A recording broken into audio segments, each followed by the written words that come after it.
So Okay. we lost the network on your side the other time, and thank God we are having you back again. And so we're going to take the last question again, so we can actually have a good peek of what you've got to tell us on as solution or as answer to that question on the microorganism. So the question explain the role of soil microorganism. Can you explain the role of soil microorganism in soil health productivity, and how can farmers promote beneficial microorganism activity? All right, sir. Okay, thank you so much. Now, the role of soil microorganisms in soil health and productivity is number one is they helps in nutrient cycling. Like for instance, now the microorganism decomposes the organic matter in which they release the essential nutrients like nitrogen, phosphorus, and then sulfur for plant uptake. And then another one is the soil structure improvement. Now they improve the soil structure because the microbial activities help for soil aggregation. And I was trying to explain what I meant by improving aeration. And I said that when it comes to an ideal soil, we have four components in an ideal soil, which is 25% water, 25% air, and then 45% minerals, and as well as 5% organic matter. Now, when we talk about the aeration, improving the aeration, now you cannot go and plant maize inside waterlogged area.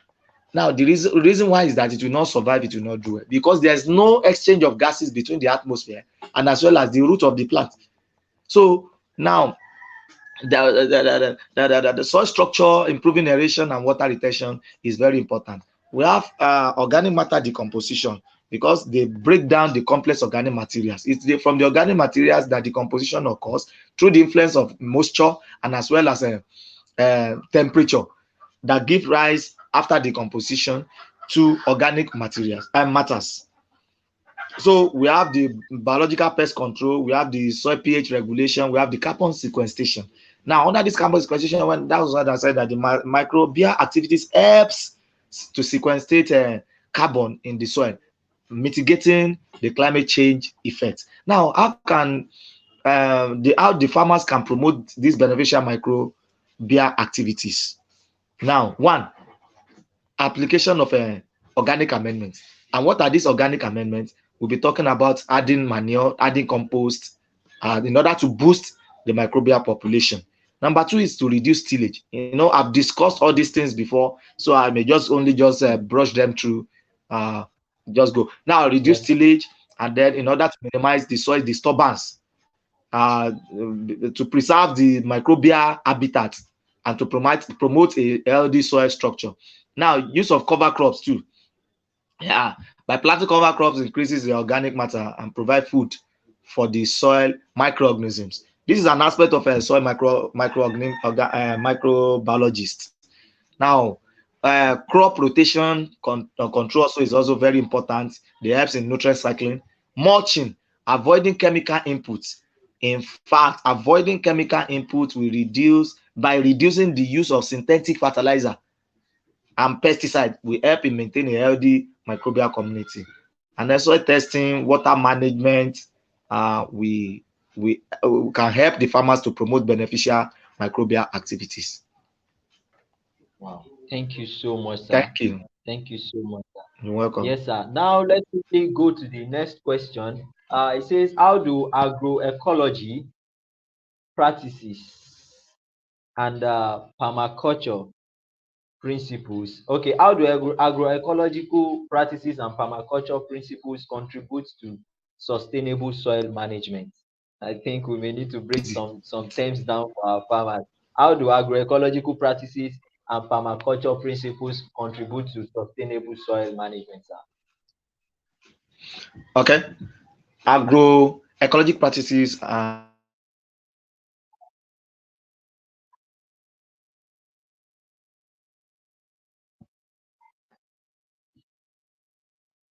hello. Hello, yeah, we have you back, sir. Hello, can you hear me now? Yes, we can hear you, sir, now.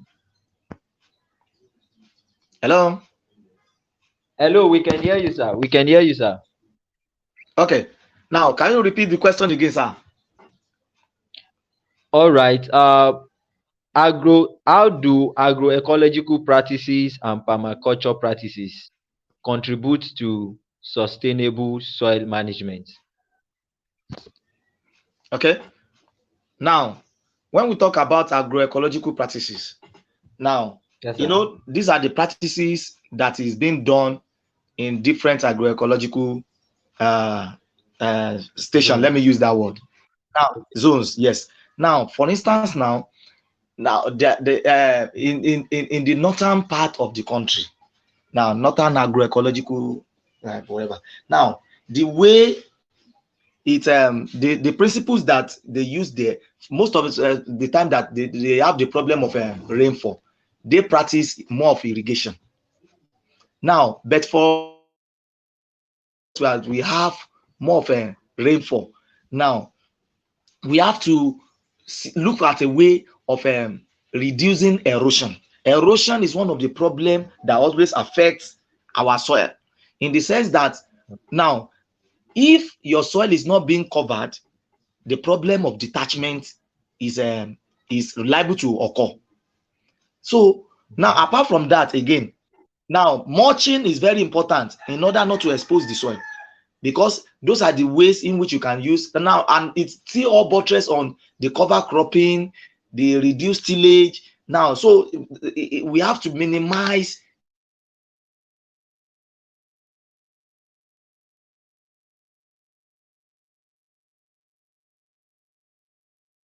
the soil. Now, yeah, sorry, the network is the one frustration. I hope you can hear me.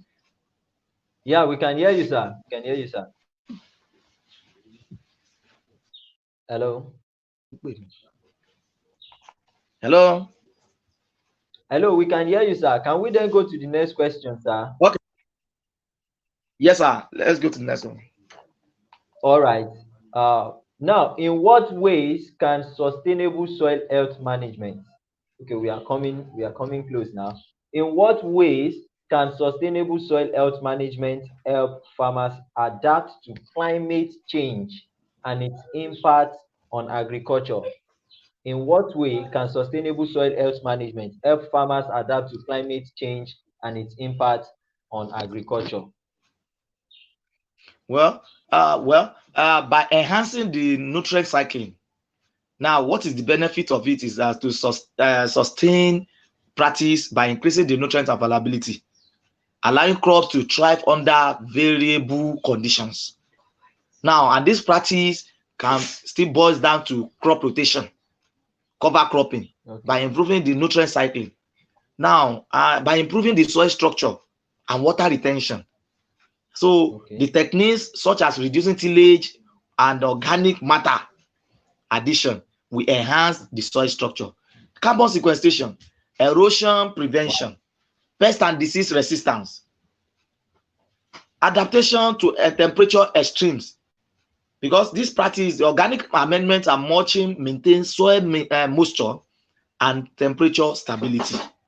So Okay. this will really assist in order to for the climate change and its impact on the agriculture.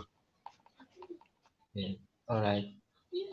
Thank you so much, sir. Yeah, like for our farmers out there, what has been said is just like all the practices which Mr. Ishola has been telling us about, all those important practices, all those beneficial practices he has been giving us about. He's just trying to relate them to how it can help us adapt to climate change in the in the aspect of, let's say, for example, the drought which we experienced in some part of Africa this year, and Nigeria just resuming its rain section after a kind of prolonged drought in some part of the country for about 6 to 8 weeks. Trying to talk about is trying to tell us that those practices he has actually given us the cover cropping, nutrient cycling, those structures they are actually those principles he has given us to improve our soil structure, carbon sequestration, will actually help in managing the soil moisture and temperature. in such a way. I think I myself can actually attest to that fact. Like when your soil is so good, like having sufficient organic matter and that is organic matter and kind of organic carbon in it, there is a level to which it can actually there is a measure of water it can hold. Like the more the organic matter in your soil, the more the water holding capacity of your soil. Like, and then once moisture, let me use moisture now, and once you have your soil can actually hold on to moisture very well, and it's having a kind of nice temperature, not giving in to heat easily, then it can actually help retain water for your crop for at least an appreciable period of time. So even if the rain ceases, there is a seizure in rain for about some weeks, then your crop can still manage to thrive or to survive with the water in the soil. That is provided your soil is healthy. Only an healthy soil will be able to hold on to moisture very well and balance temperature. So thank you so much for that. And now going to the next question. It says, what okay, this is okay. This is okay.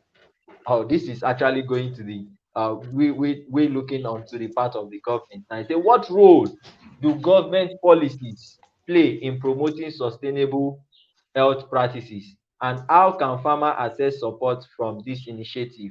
Maybe you've got a knowledge on maybe some governmental policy in our country that actually plays a promoting role in sustainable health practices. If you've known anyone, you can actually share with us, and maybe you can tell us how farmers can actually access such support from government.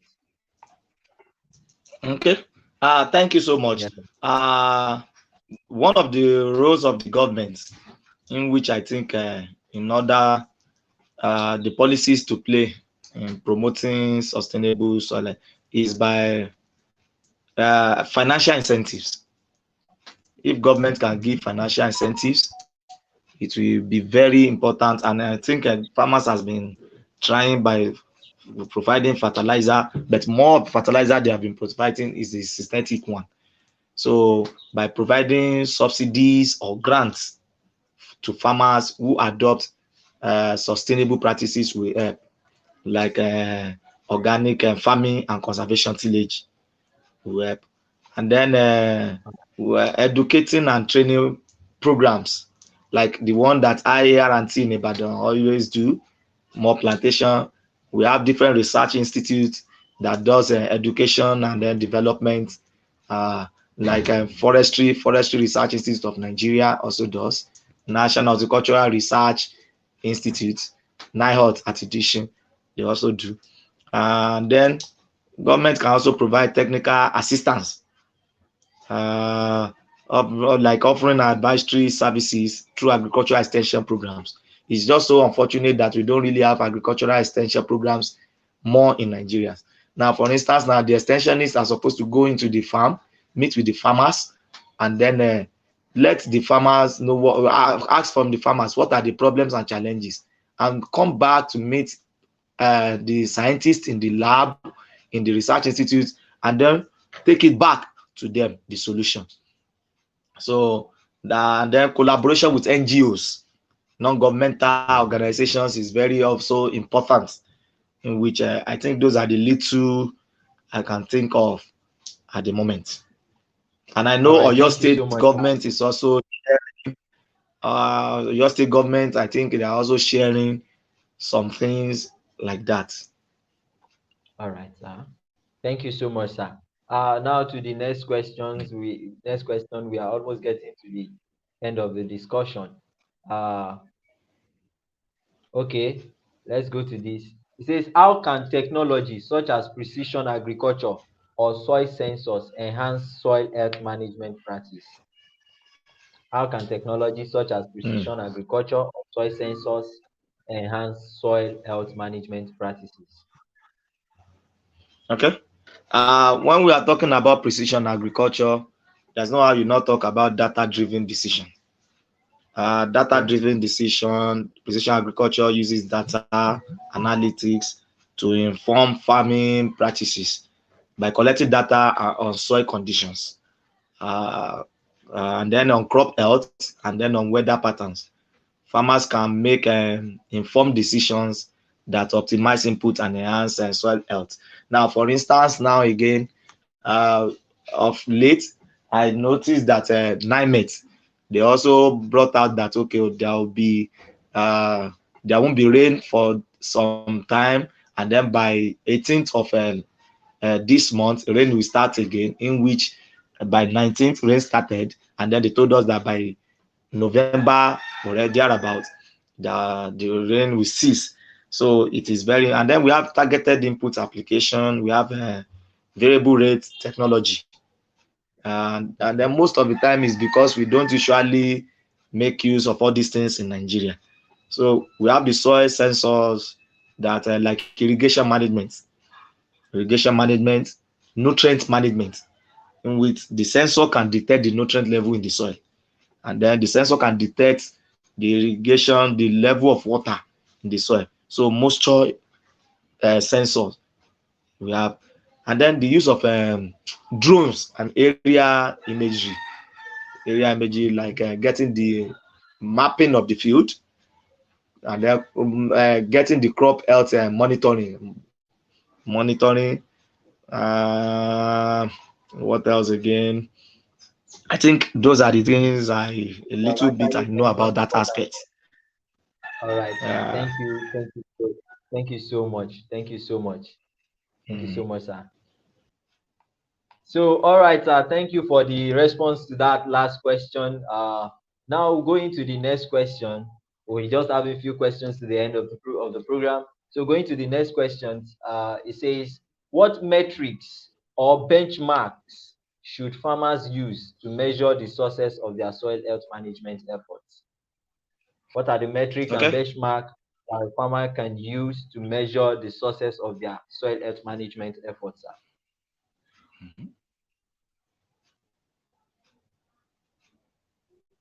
Okay. All right, sir. We can Thank have you so you. much. Um, Number one is soil organic matter level. The farmers needs Okay. to measure the percentage of organic matter in the soil.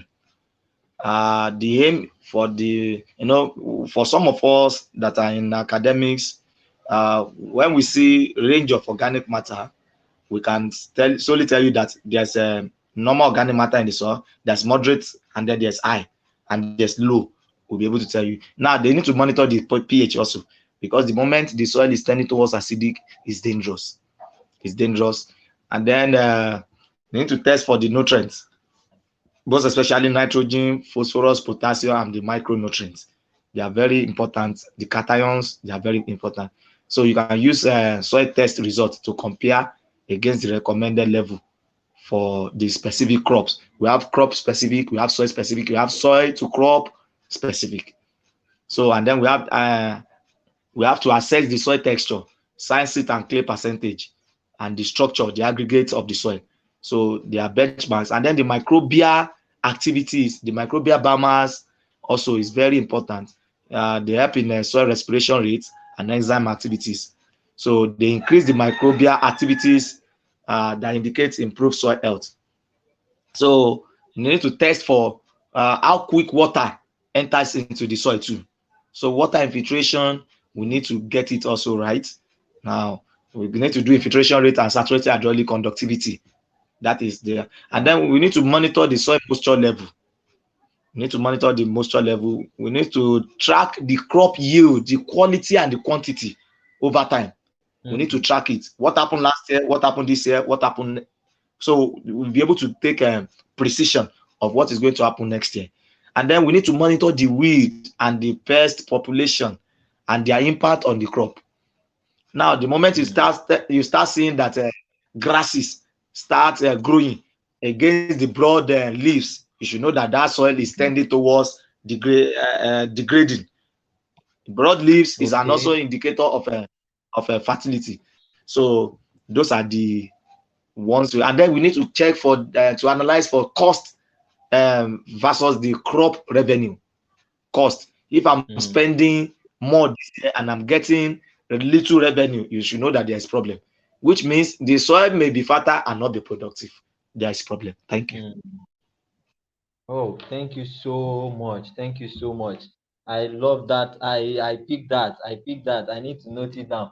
A soil can be fertile and not being and not productive. be productive and not be Mm, productive. So one mm, really need to check and try to compare the effort being put into it, like the resources put into it, and what the yield is. So that is mm. crop yield track and monitoring. Thank you Yes. so much for that, sir. Now to the next question.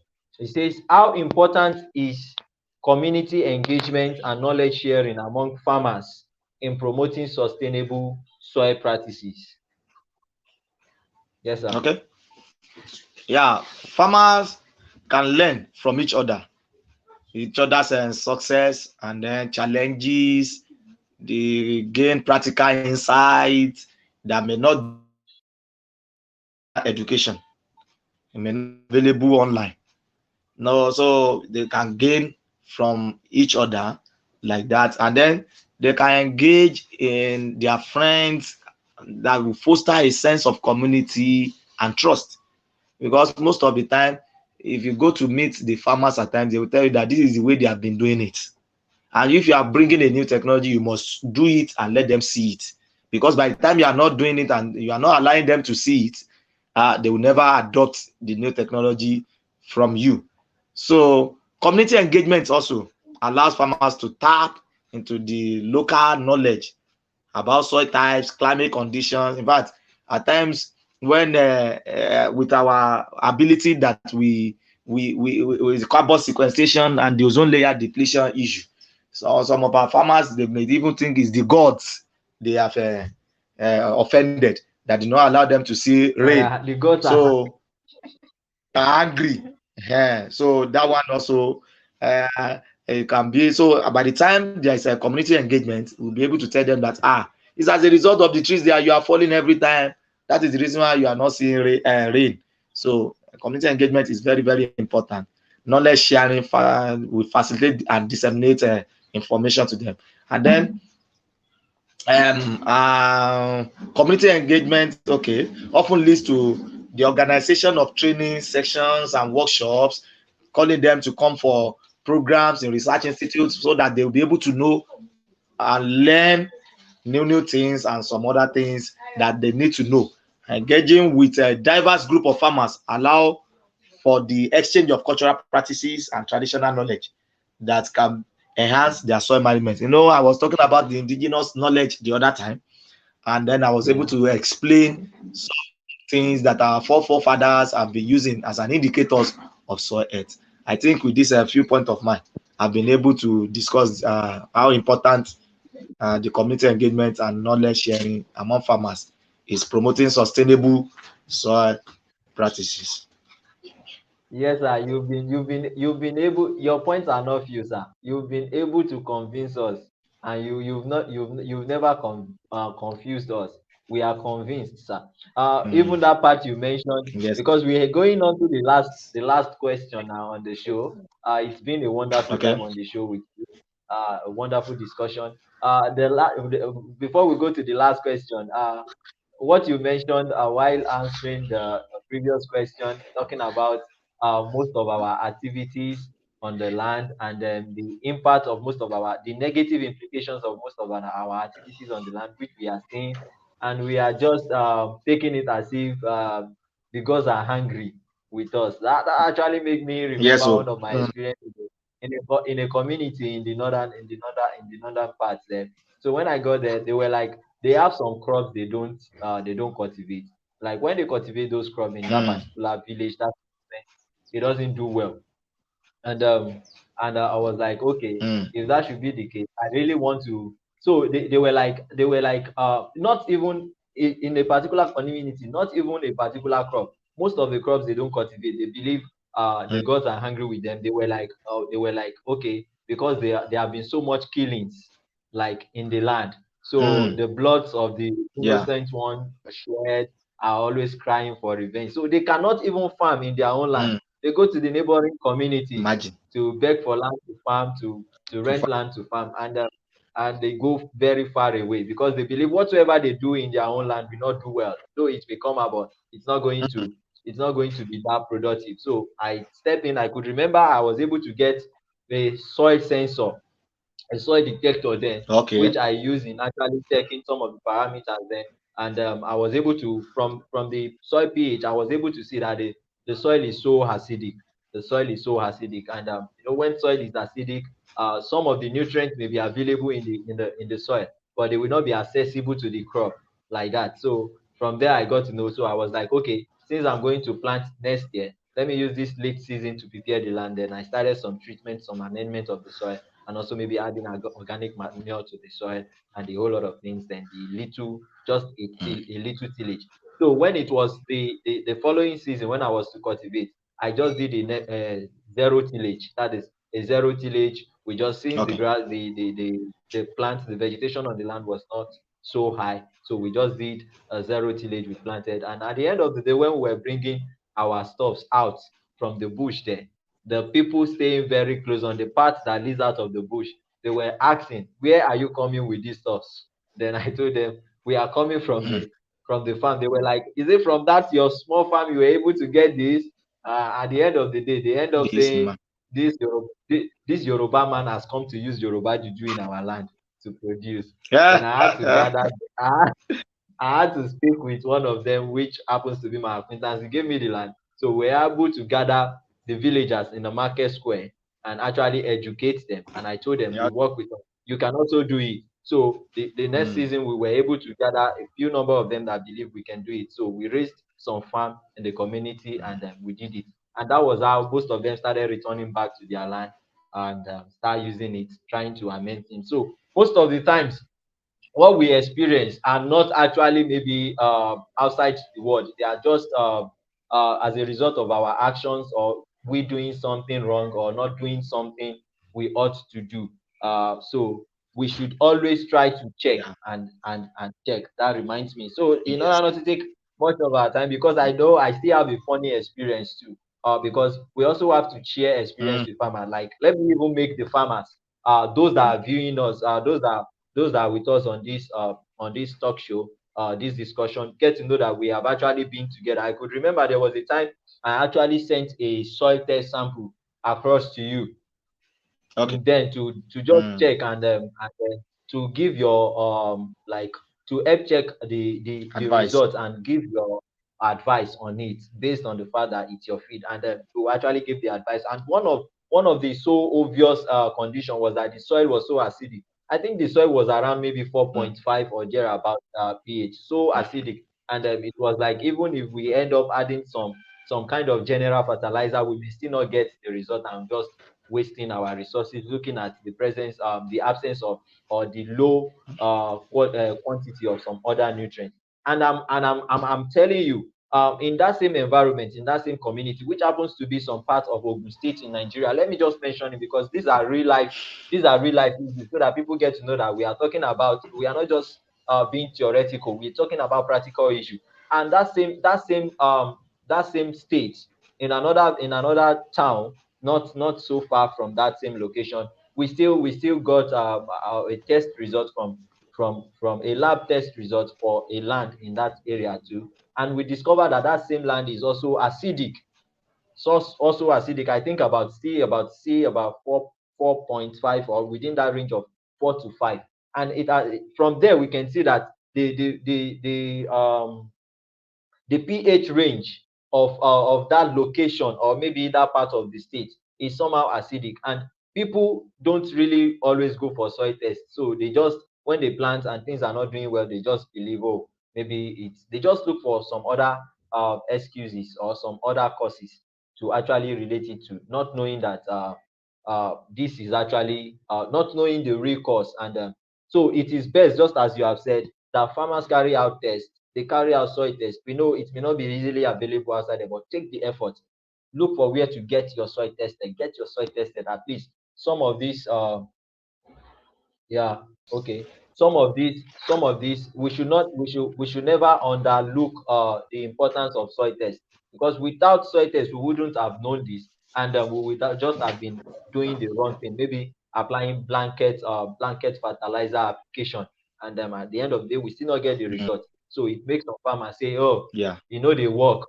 Even if you apply fertilizer, you are Mm. just wasting your money. They work. This and Yeah. that. They are just saying rubbish. They are not knowing that even if you do, just as you say, a soil can even be fertile and not be productive. You can be doing Big- what is right, but if you are doing what is right wrongly, you will still not get the result. It Yeah. doesn't matter the amount of Yeah. money you put into it. You will, if you are spending the resources, you are putting in the resources wrongly, you're still not going to get the results. Maybe you just going for, oh, NPK, NPK, NPK. They are applying NPK fertilizer. Okay, they said you should apply 4 bags. You go up applying 4 bags, and what your soil actually need is you having what is it called?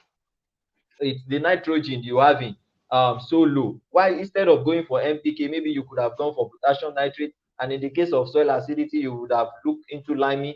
And even liming, I think liming doesn't take effect instantly. It takes time like that. So you could have even go for Yeah. organic, so that it's actually get things done. So there are a whole lot, and that is just the advice to farmers. Please get along with experts to help you, so you don't just waste resources. Remember, what we are after is productivity and getting profits from what we do.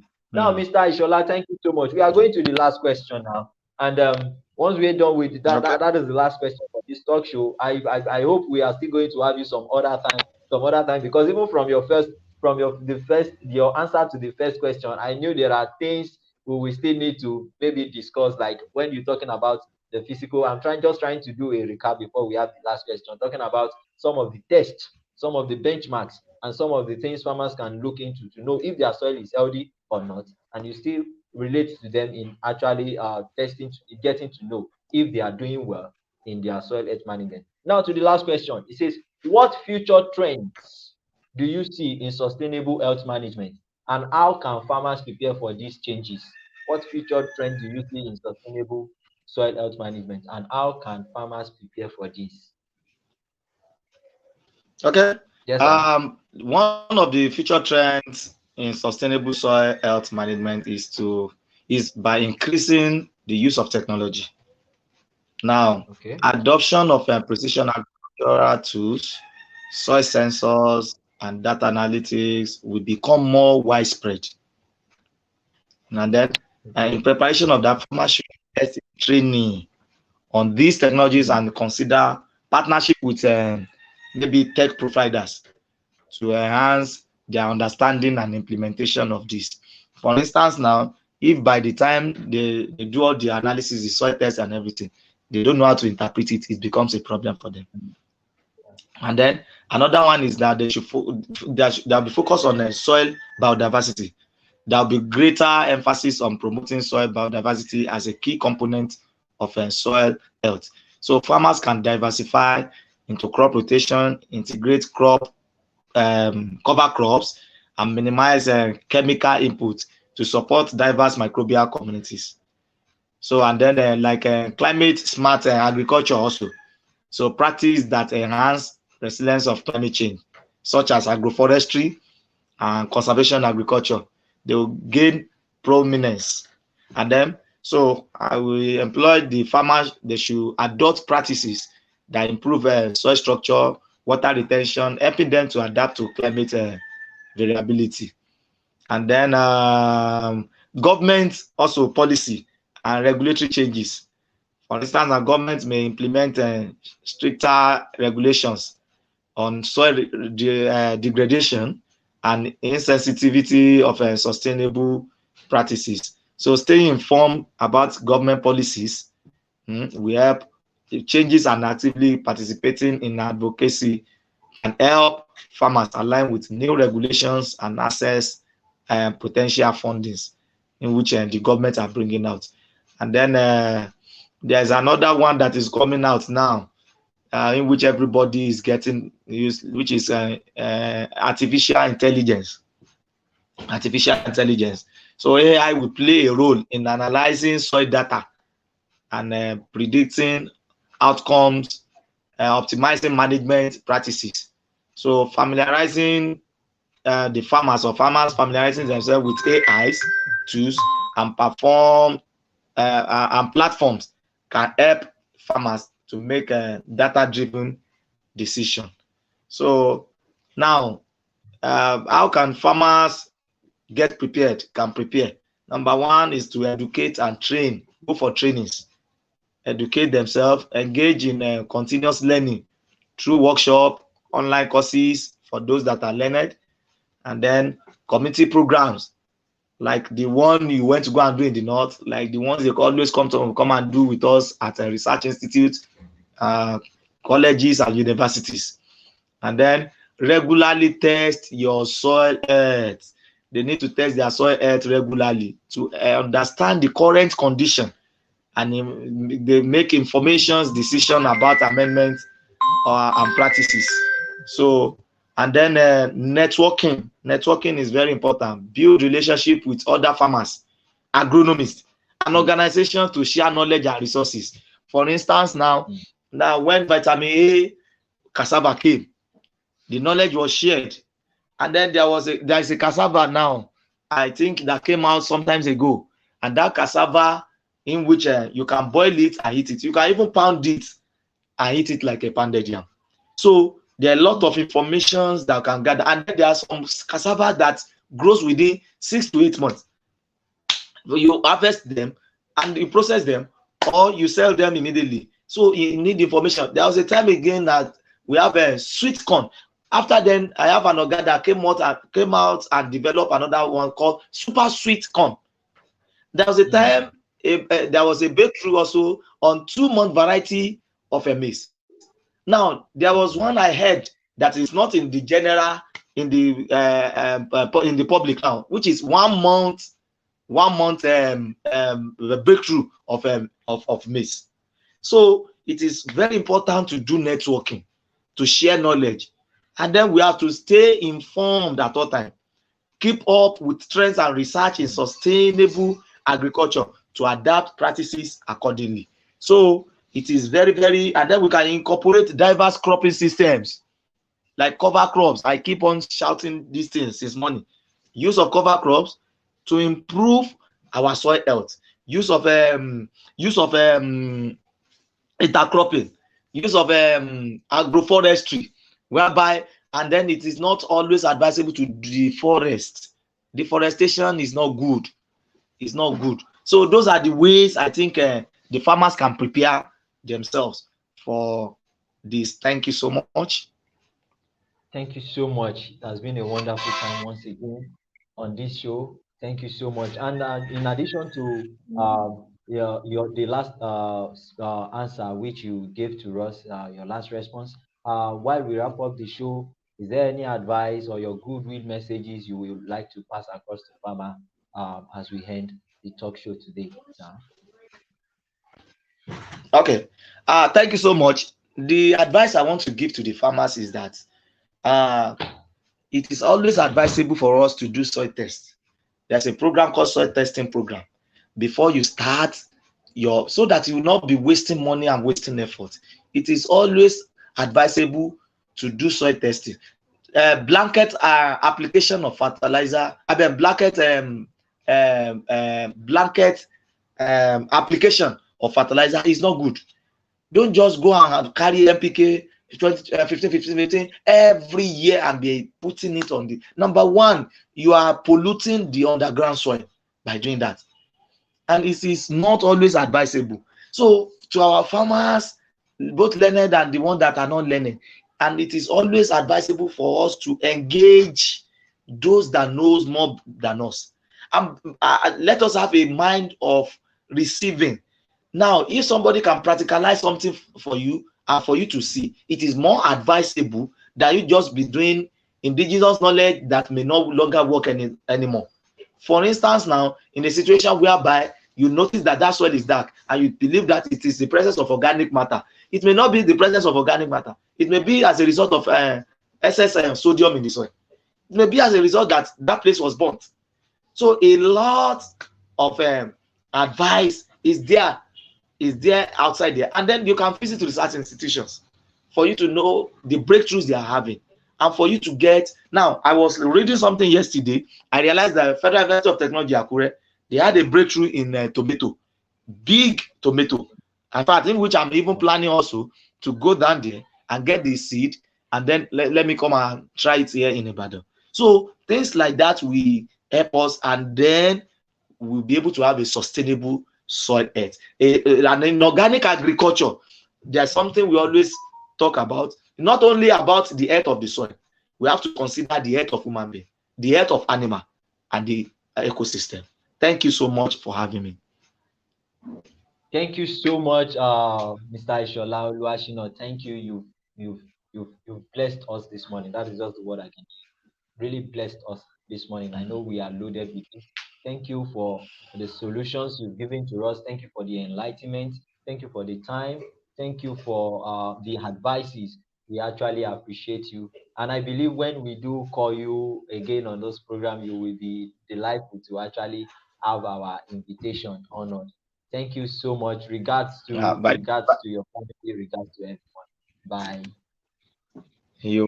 Thank you so much. Thank you so much, the viewers. Thank you, everybody. Bye. All right. Bye.